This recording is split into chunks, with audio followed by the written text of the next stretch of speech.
Kai. Sannu. Oyo. Sannu. Sannu.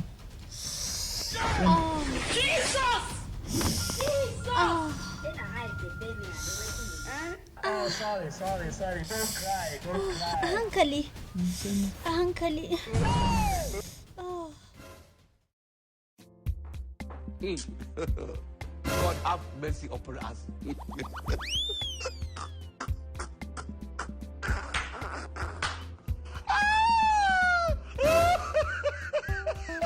Sannu ke fitowa jiya. Sannan fitowa anti. Yau dai Allah ya yi tafiya na. Ki kula dan Allah, ki kula. To anti insha Ki kula. Allah. Kai kuma na san halinka. Kai ma ka kula. Insha Allah jiya ba abin da zai faru. Insha Allah. To shikenan. Ni kai na jiya ina kauna farin cikin yarinyar nan. Insha Allah ba abin da zai faru. Har ki je ki dawo. Ba abin da zai faru. Ka dai gaya maka. Yawwa, an kula da kaina. Kan na ji kan na gani. Insha Allah. Kaga dai kanwata ce. Ba na son duk wani abin da zai same ta.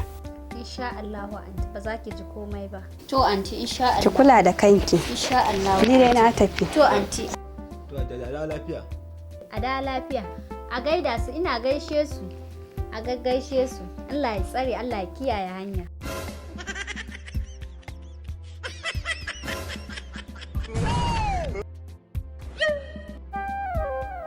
God have mercy upon us.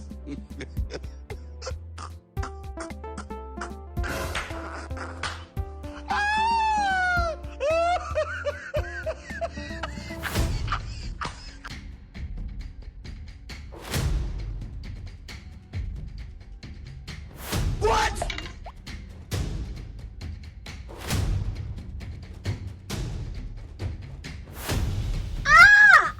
Sannu. Kai. Sannu. Oyo. Sannu. Sannu. Oh, Jesus! Oh. Oh, sorry. Don't cry. A hankali. A hankali. Oh.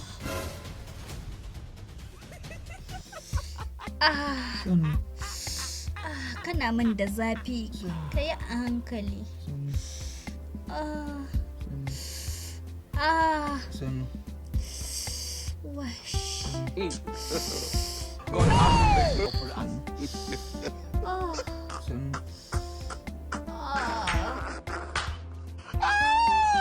Me yake faruwa? Na ji ciwo ne.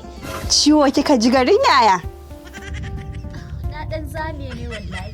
Wallahi kin gajiya daga fitarki wallahi ta sako da kan gudera ta zame wallahi. Kin zame garin yaya fita kika yi? Ban miki gargadin kanki fita ba? Na zata ma wani abu ne yake faruwa. Kin zata wani abu kuma yake faruwa? Kamanya. Shi yasa na da a fusace ai na zata wani abu ke faruwa a gidan. Cika mata hannu. Nake da ka daurewa jiya. Cika fita. Tashi ki wuce mu je in baki magani.